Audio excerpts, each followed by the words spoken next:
Slum 1200 GGI Mob, and I'm back. Slum 1200 GGI Mob, and I'm back. Slum 1200 GGI Mob, and I'm back. Back.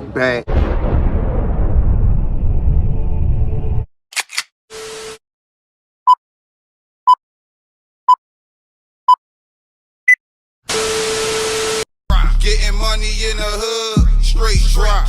You can get it if it's good, straight drop. Gang, no sugar, straight drop. Straight drop. This that straight drop. Yeah, I'm back. Get the strap, I think I'm 50 Cent. Glock 40 with the dick, that's that extended clip. King stepper, side stepper, yeah, CYC. Been stepping before stepping was the Shia. If I'm ever in your section, then it's DIE. Applying pressure, bet these niggas gon' remember me.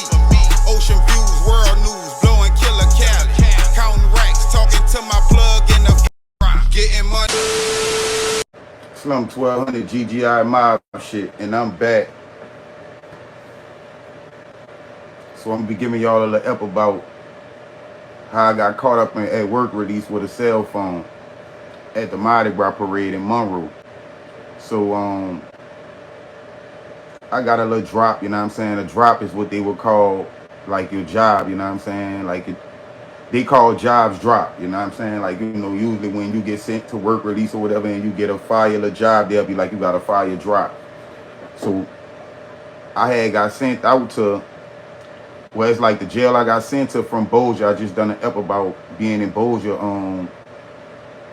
correctional facility. I got shipped from Bossier to Richwood, and Richwood had a work release program.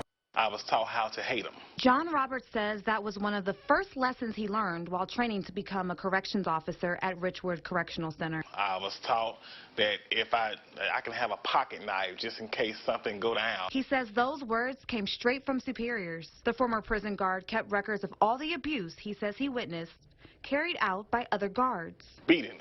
He had pulled his legs up over his back, using corporal punishment to try to get something out of him, and which is against the rules. He tells me the abuse wasn't just physical. 2 to 4 weeks. I didn't see inmates in there longer than that without a shower. An inmate had a seizure. Lieutenant told me he was staking it. And he says they packed inmates in cells like sardines. Inmates on the side of the bed, by the toilet bowl. But he says the straw that broke the camel's back, forcing him to speak up, was an inmate running to him in fear. He told me that he felt like he was going to be raped. I told the lieutenant told me to put him back into the dorm he came out of. I reached out to Warden Ray Hansen here at Richwood Correctional. He told me he couldn't comment on John's claims, but referred me to their attorney, who unfortunately is out of the office until Monday. Robert says he knew the job would be tough, but wanted to help the inmates when no one else would. These prisoners are not protected at all. They have no one there of authority to say, hey, I'll help you. He says he has a goal and won't stop until it's reached. See this jail transform from a concentration camp to a real prison. I'm afraid for his life. Those words coming from the mother of an inmate at Richwood Correctional Center. She says when she talks to her son, his words frighten her. I'm so afraid to miss a phone call because not knowing what's happening to my son from one day to the next. Last week you heard former CO John Robert claim that officers beat inmates at Richwood and that he got fired for refusing to do it. I was fired out of warning. A disgruntled employee that got terminated, and I'm sorry for that. LaSalle Corrections is the company that manages RCC, which invited us to tour the facility for the first time. Development executive Kevin Sumrall says Robert's claims aren't true. That type of problems are not here at Richwood Correctional Center. We had to leave the camera behind for most of the tour. I toured the halls here at RCC, and I'm going to tell you exactly what I saw. I saw mattresses for inmates to sleep on. I saw showers where they get to bathe, sinks for them to brush their teeth, and they have plenty of toilet paper. Sumrall says inmates eat and shower every day, despite what Pickering and Roberts say. We've passed every DOC audit we've had here. Inmates are never denied toilet paper. We serve meals 3 times a day. He says just because these men are behind bars does not mean they're treated as less than human. We're not here to punish those inmates. We don't hold their crime against them. In a prison setting, you have to use force at times to gain control. But Sumrall says it never gets beyond what's necessary. We have zero tolerance for corporal punishment. Pickering says she still fears what goes on inside RCC. I'm afraid what the guards are doing.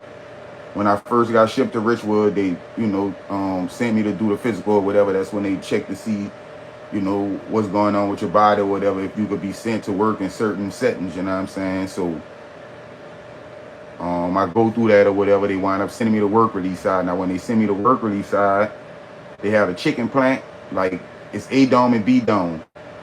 A dome is like strictly chicken plant.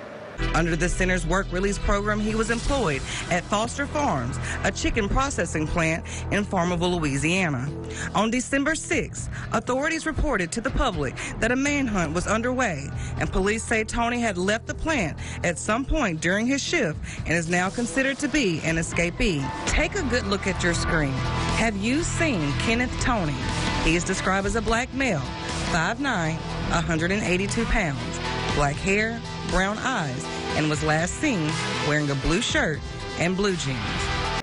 And B dome is like trustees and other work and other jobs, like other drops. Like they had a steel mill job. They had a job where they did something with wood, I think like a wood mill. They had the restaurant job I was working. They had just got another restaurant job, and they had something with the trustees, some type of job with the trustees going to the work for the state police or whatever, going out to work for the state police. So when they sent me to work at the chicken plant, I had slick side went with my move, so I got around working for the chicken plant and wound up getting sent to B Dome for them to try to find me another job. So they wound up finding me a job at this restaurant called Catfish Cabin. It's located at 1400 Louisville in Monroe, Louisiana. Get in the comment section if you know about Catfish Cabin if you're from Monroe. Get in the comment section. So I get out there. Now, I had been working for the people at this restaurant for about 7 months now. So I had wound up getting one of my aunties wound up sending me a cell phone. Well, that was the second phone I had actually got, but one of my aunties wound up sending me another cell phone. They sent the cell phone to the job. So the cell phone was from Metro PCS. It was like the name of the cell phone was a Cool Pad. It looked similar to this phone. Like it was like a big ass, you know what I'm saying? The phone was real big, and that's what I liked it about the phone, because when I'm watching YouTube or watching movies or anything like that, I could see real good. So that tweaked me all the way out about the phone. So I got the phone, I had been working this job by myself at first, because another guy that I was working the job with had went home. He had got released from jail, so that left me out there by myself until they found somebody else to come out there and work. So I had worked by myself for a little while. It was cool. So they wound up sending this little guy from Ville Platte. Shout out to Ville Platte too, man. Shout out to Monroe too, you know what I'm saying? Shout out to Ville Platte, dude, man. They wound up sending this little guy from Ville Platte named Jay. Javante Hollins, that's his name, you know what I'm saying? Shout out to that little bitch Jay too. So bam, they sent him out there. So he come in the dome by me, like he coming on the till by me. So I'm lacing him up once I heard he got the job about how it be going down. I was like, man, it's sweet, you know what I'm saying? As long as you just stay out the way, you're gonna be good. Cause they had the place was owned by two. Well, it was one brother that owned it, but the other brother, he was a retired police officer from Union Parish. And he used to be on his BS, you feel what I'm saying? Probably the smallest, medium-sized town that you're going to run across. Everybody knows everybody, and everybody thinks they know everybody's business. My name is David Hearn, and I'm one of the managing partners of Catfish Cabin in Monroe, Louisiana. My parents opened Catfish Cabin in March of 1972. I was 11 years old. My mother and dad both retired in 92. We took it over, and we have continued to grow the business with operating it with the same values that they instilled in us. Here at Catfish Cabin, our family has been cooking U.S. pond-raised catfish for 50 years. I'm saying, so he was the one that you really had to watch for. Now, the older brother who the restaurant was actually for, his name was Mr. Russell. He was really cool as a fan, you feel what I'm saying? Laid back. We've only used U.S. pond-raised catfish. Now what we like to do is get the fish a little moist, then we put it in this meal, give it a little shake, and we put it in the fryer. Here at Catfish Cabin, we prepare U.S. pond-raised catfish fried, grilled, blackened, served over a bed of rice with etouffee on top of it. Our customers have come to expect pond-raised fish. The quality of the pond-raised fish, quality of the food that they receive during their growth gives the U.S. pond-raised fish a higher quality of flavor that our customers here in Monroe have come to expect. My name is David Hearn, and I'm one of the managing partners of Catfish Cabin in Monroe, Louisiana, and we're here on the Catfish Trail. So I'm lacing Jay up on, how to move, like, you know what I'm saying? Because I had been out there for a while, and the people really liked me because I'm a work, you know what I'm saying? I really used to do my thing.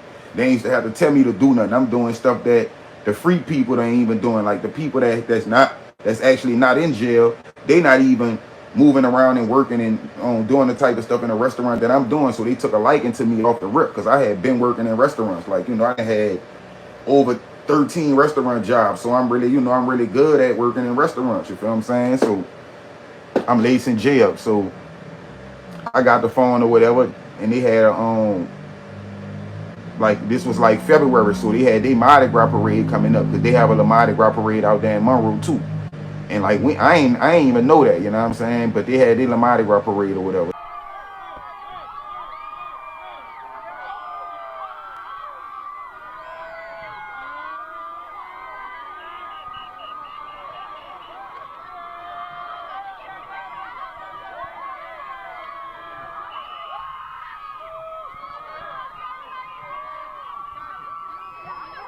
So like instead of us going back to the jail, they let us stay out there. Like they let us stay to, enjoy the parade or whatever. The people that own the restaurant or whatever. So they closed the restaurant down early that day. They closed at like 12. You feel what I'm saying? Now they could have made us go back to the jail if they wanted to, but they let us stay out there. Now he just started working. He only had been working for like 3-4 days, so he caught it, like he started working at the perfect time, you feel what I'm saying? And they ain't trip out. Like they could have been like, well, since he just started, we gonna make him go back. Or they could have scheduled him to be off that day, you know what I'm saying? I could have just made him go back early. Like, man, we gonna just leave, him out here and just let him go back because he just started, but they let him chill. So we chilling. Now, like I said, they closed at 12 that day. So we really just fixed a lot of food. And they had a little buffet going for their family, you know what I'm saying? Because, like, they restaurant set right on the parade route. So, it's like they only had the front of the restaurant open, the dining part, you know what I'm saying? So, they had all type of food set up in the dining area for their family and people to just walk in that was out there in front, standing in front of the restaurant that was out there at the parade. They could actually walk in and grab a little bite or two to eat if they wanted to, you know what I'm saying? So, we chilling. Now, we already had cooked all the food. We had shut the restaurant down. Now, Mr. Russell really chilling. That's the older brother who owned the restaurant. The younger brother, Dave, he really on his BS, you know what I'm saying? But he really can't act up because Russell there, you feel me? So, we chilling, you know what I'm saying? We moving around, but we really was on the back chilling, blowing that mo, you feel me? I'm on the back on my phone really chilling, Josing, smoking sticks, you feel me? Me and him. So, we had them chilled on the back, just in and out the restaurant for like 5 hours. So the parade ain't really start till like 6. Now the person the transportation worker, the transportation officer that used to be dropping us off to and from work, he dropped us off and went back. Like he dropped us off like 7:30 that morning. So he ain't come, like, we ain't call him to come back and pick us up because they was letting us chill. Like the head security person that's over the jail, she knew that they was letting us chill. You feel me? She knew that they was letting us stay out there. Like, they know what's going on, but they feel like if the people at the job ain't tripping, we ain't tripping. So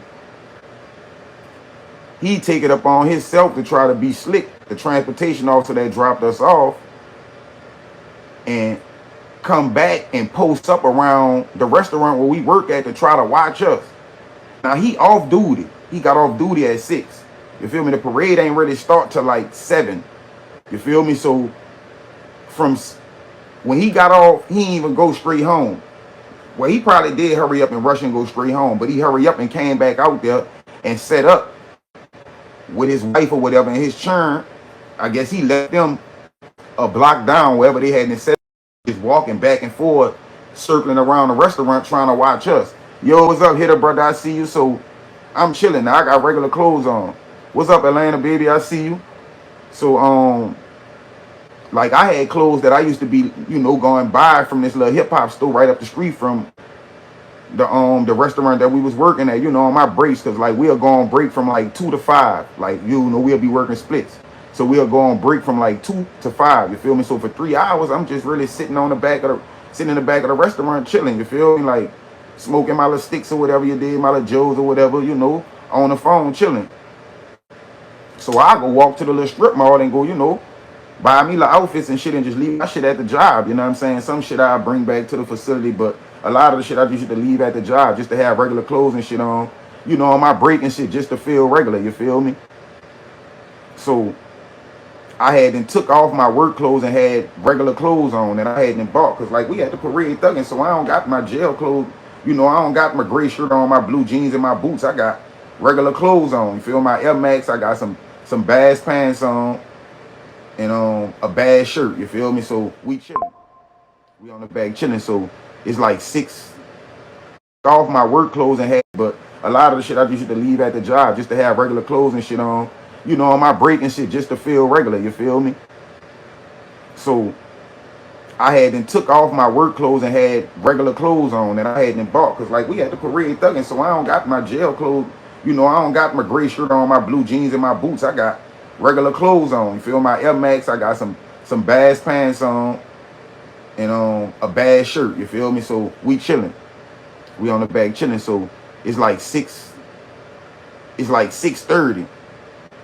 He must have seen the transportation officer walk past my little partner Jay, but like how the restaurant made, like if you not really working at the restaurant, you wouldn't know that this on the side, like it's the restaurant, and like they got the gate fencing off before you walk in the back door, and on the side of the restaurant it's like a little, like they got a part on, like on the side, it's connected to the restaurant too. This actually a part of the restaurant, but it just sit back, you feel me? So if you're not familiar with it, you really not gonna know that people be actually sitting right here. So this is where we sit at, you feel me, ducked off on the side. So he's like, by them having the Mardi Gras parade thing right there, they had a lot of cars parked in the back of the restaurant, like all on the street and all in the back of the restaurant parking lot. So you really couldn't see us, period. If you pass in the car, if you walking past, you would have had to walk all through the cars and all this to see us. So Jay must have spotted him, and when he spotted him, he was like, man, they go Bamberg.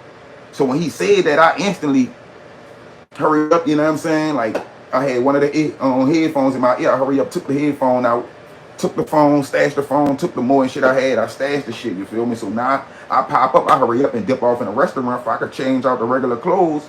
And get back in my work attire, you feel me? Which is like the shit they send you out to work in, a gray t-shirt, blue jeans, and boots, you know what I'm saying? So I'm trying to hurry up and go get back in that, so he don't see me in the regular clothes and be like, well, like, where you get this from? You know what I'm saying? Then he gonna be all on my trail bad. So I hurry up, dip back in the restaurant, you feel me?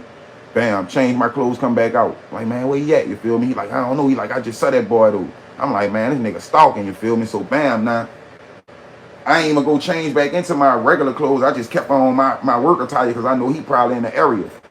Now bam, the parade start. Now I wasn't even really even gonna go up there to even really pay attention to the parade, because I'm josing his phone, you feel me? So Jay come walk back there like, man, you don't want to go check out the parade? So I'm like, all right, man, let's go walk up there. Now we walk up there, we chilling. We just chilling, blended in with the crowd. I got a gray and black flannel on, you feel me? Like a flannel. I used to always wear my flannel out to work, because, going in the cooler and shit, it'd be cold. And I used to be using this flannel to put certain shit in, you know what I'm saying? Like, I had a little part of the flannel cut, like, under the arm and the inside, where I used to be able to drop tobacco, mojo, just anything in the flannel. And when I take it back and they search it, they ain't getting nothing, you feel me? So that was my lucky flannel, you feel me? So I got the flannel on. We chilling. So I got one of the headphones in my ear, but I'm on Instagram going live. I'm going live on Instagram at the parade, you know what I'm saying? But I got the phone up, because, I'm live. I'm like this with the phone. I'm getting myself, and I'm flipping it around, getting the parade. So I got people coming in my live like, damn, man, I thought you was locked up. You know what I'm saying? How you at the parade? Because it's parade season in the city, down here in the city too. So they thinking I'm down here at the parade when I'm in Monroe at the parade. I'm like, nah, I'm locked up.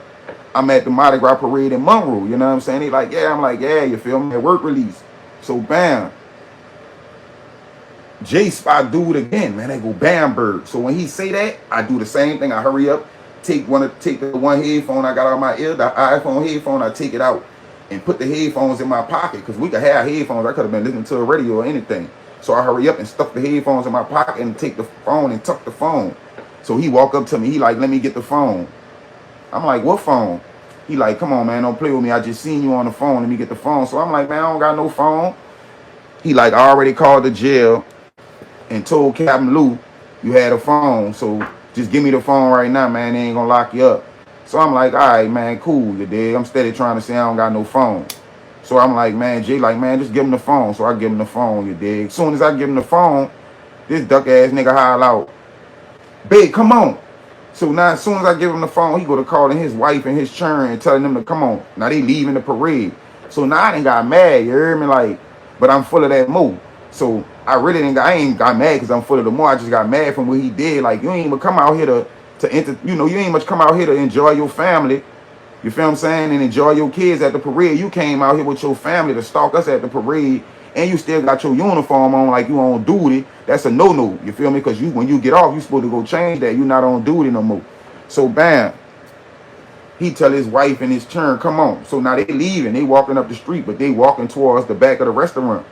So like, I'm walking like, man, I got a big ass ball of more on me. I'm really tripping, you feel what I'm saying? But I'm really drove that you done took my phone. So I'm walking behind him like, Bam Bird, man, you serious, bro? You really gonna take my phone, bro? Like, you serious? You really came, like, you really out here with your wife and your churn on some super cop shit and you really done took my phone. So he like, just go ahead, Keith, if you know what's best for you, bro. They ain't gonna lock you up, bro. Just leave it alone. I'm like, man, you down bad for taking my phone, bro. I'm like, man, I could have paid you. I could pay you, man. Just give me my phone back. How much bread I got to send you? Feel me? I can have my people wired to you. He like, so now you trying to bribe an officer? I'm like, man, how much they giving you for taking the phone? You feel what I'm saying? So he was like, he kept on walking. So I'm like, man, you down bad, man. GGI mob shit. So I'm like, man, you down bad, bro. You gonna take my phone and shit. I'm like, man, I'm at work, man. We could have phones and shit at our job, bro. I'm like, you down bad for that shit. So bam, he take the phone. So they send this other deputy out to come get us. You dig? Sergeant Lack. Lack was cool as a mug, you dig? Older black guy, you feel me? Think he a pimp, you know what I'm saying? So Sergeant Lack come get us. He like, man, how you let the white boy catch you with the phone, Keith? You dig? I'm like, man, nigga, that was stalking the job and shit, Lack, man, off duty, you know what I'm saying? Like, woo. You dig? So Jay like, man, nigga had his uniform on and everything. He like, yeah, that nigga had his uniform on. He like, now he know he ain't supposed to have his uniform on. So bam, we get back to the jail. So now, by me giving him the phone and shit, I ain't supposed to get no write-up, you hear me? So it was a Saturday. That Sunday, I got a write-up, you feel me? He come in there and give me the write-up. Now, you don't much work on the weekend. You don't much work weekends. You probably came there just to write me up. So they were supposed to keep the whole situation on work release side, and they wasn't even supposed to hit the compound. But he took it up on himself to go tell the warden and the warden them that I had a phone out there. So that Monday, when I go back to work, they come in there and come get me, knock me off, you feel me? So they about to rebook me. They put me in a hole. I wasn't in a hole for 30 seconds. I'm talking about they ain't much get to close the door.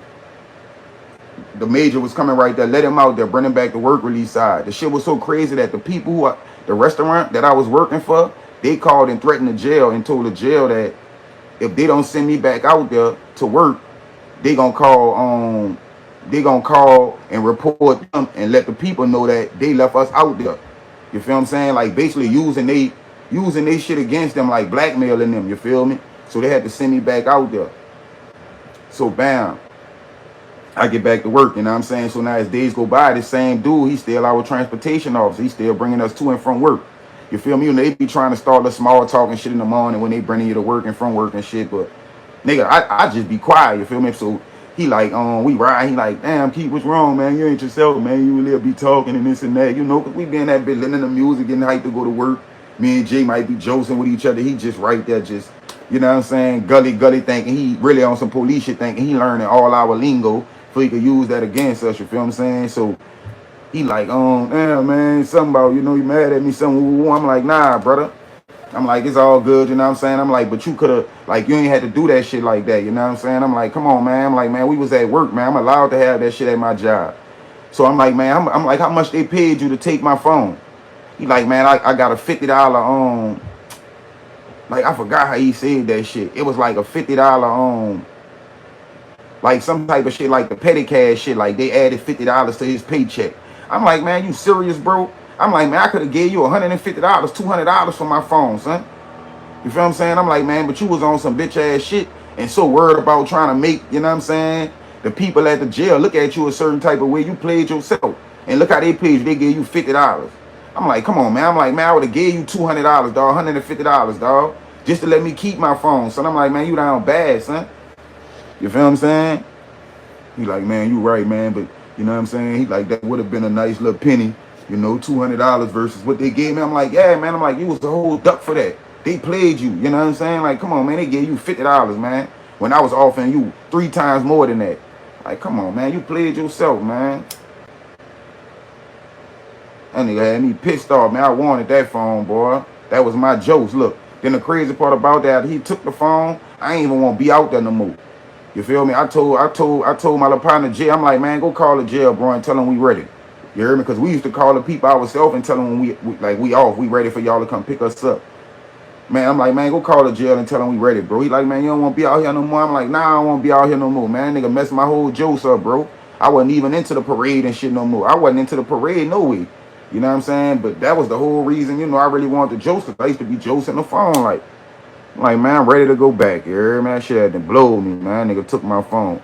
A fire-ass Metro PCS, cool pad. It was like big, just like this. So you know I was josing on the videos and shit. That boy blowed it, you heard me? He really blew me, sis. For real, Atlanta, that boy had me so hot. You know, like for real, for real. He took that phone, that was mine, that was it. Then I had to get my people to buy me another phone and send me another phone. Man, he had to blew it though. I wanted that cool pad. Then they was josing off me when I went to disciplinary about the phone. I lost 45 days behind that shit. So you could have just gave me my phone back. I'm losing days behind that shit anyway. You know what I'm saying? I lost the 45 days, but when I went up for disciplinary, they was asking me, the warden was like, what kind of phone was that? Was that a, he said, was that a computer? I'm like, nah, that wasn't a computer, that was a phone. He was like, that was a big ass phone. You know what I'm saying? Boy, see, that was a nice size, big phone, man. So you already know the videos and all that was just looking mad fire on that sucker. Yeah, man. But y'all get in that comment section, man. Hit that like button. Make sure the notifications turned on. Hit that subscribe button if you already haven't, man. Slum 1200 GGI mob shit. I'll be back with something else for y'all. I'm going to get y'all like another 1 or 2 tonight, you know what I'm saying? Do that for y'all. So y'all stay plugged. I'll be back.